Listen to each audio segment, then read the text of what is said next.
Usaha mikro kecil dan menengah atau UMKM berperan penting dalam perekonomian Indonesia, terutama dalam penyediaan lapangan kerja, peningkatan pendapatan, dan penguatan ekonomi lokal. Salah satu sektor yang berkembang pesat adalah kuliner, karena pangan merupakan kebutuhan pokok. Di sekitar Universitas Jenderal Sudirman atau UNSUD, banyak usaha kuliner seperti angkringan dan warung makan yang menjadi pilihan mahasiswa, pekerja, maupun masyarakat untuk memenuhi kebutuhan sehari-hari.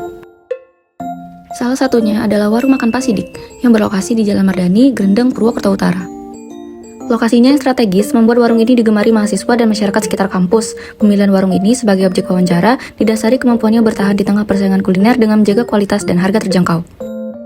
Studi kasus ini tidak hanya menggambarkan strategi UMKM kuliner, tetapi juga mencerminkan transformasi sosial budaya dalam industri pangan lokal yang terlihat dari proses sosial, hubungan antar pekerja dan konsumen, peran pekerja, serta kaitannya dengan budaya dan gaya hidup masyarakat sekitar. Poin 3. Kebudayaan dan masyarakat industri. 1. Bagaimana produk pangan ini mempresentasikan identitas budaya lokal? 2. Apakah nilai-nilai tradisional masih bertahan atau telah bergeser ke nilai-nilai modern dalam industri pangan? Poin 5. Industri pangan dan gaya hidup. 3. Saluran pemasaran apa yang digunakan dan siapa target konsumennya? 4. Bagaimana produk makanan menyesuaikan diri dengan atau membentuk gaya hidup modern? Poin 6. Implikasi teknologi terhadap industri pangan. 5. Bagaimana adopsi teknologi mempengaruhi cara interaksi antara bisnis dan konsumen? 6. Apakah teknologi memperluas jangkauan pasar atau justru menciptakan kesenjangan baru bagi bisnis yang gagal beradaptasi? 1. UMKM dalam perekonomian Indonesia menyerap tenaga kerja besar, menyumbang lebih dari 60% PDB, dan lebih cepat beradaptasi dibanding perusahaan besar. 2. Nilai tradisional dan perubahan sosial masih menjunjung gotong royong dan kekeluargaan, namun mulai bergeser ke nilai modern seperti efisiensi, profesionalisme, dan orientasi profit. 3. Teknologi digital dalam UMKM. Pemanfaatan layanan pesan antar, pembayaran non-tunai, dan media sosial meningkatkan pasar dan keuntungan, tetapi keterbatasan akses serta keterampilan masih menjadi kendala. 4. Kesenjangan digital dan tantangan UMKM. Digital divide menghambat sebagian UMKM. Diperlukan dukungan pemerintah, akademisi, dan masyarakat untuk percepatan transformasi digital. 1. Identitas budaya lokal dalam produk pangan. Warung Pak Sidik masih menjaga identitas budaya lokal lewat pilihan bahan baku. Sayuran-sayuran dibeli langsung dari petani, sementara bahan lain didapat dari pasar tradisional. Cara ini bukan hanya untuk menjaga kesegaran bahan, tetapi juga menunjukkan kalau usaha ini tetap dekat dengan masyarakat sekitar. 2. Nilai tradisional dalam proses produksi. Dalam menjalankan warung, semangat gotong royong dan kerjasama tim masih diutamakan. Semua orang saling bantu dan mendukung supaya pekerjaan lebih ringan. Nilai ini membuktikan kalau warung tidak hanya berorientasi pada keuntungan, tapi juga menjunjung kebersamaan yang menjadi ciri khas budaya kita.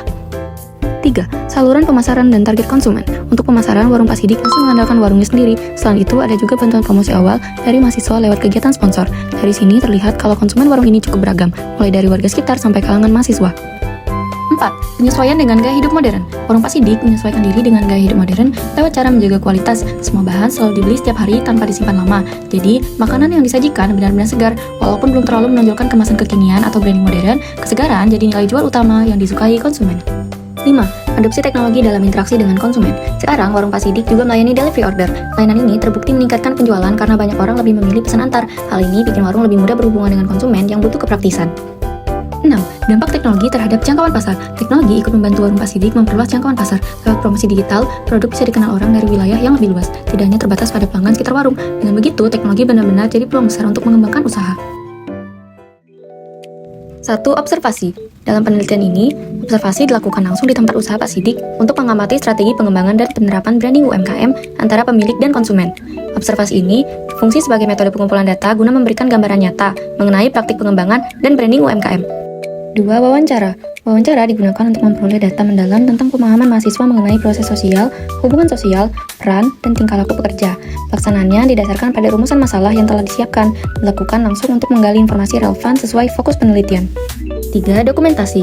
Dokumentasi dilakukan dengan mengumpulkan foto kegiatan wawancara, serta rekaman audio hasil wawancara menggunakan alat perekam suara berupa handphone. Dokumentasi ini bertujuan mendukung data dari wawancara dan observasi sehingga memperkuat keakuratan hasil penelitian.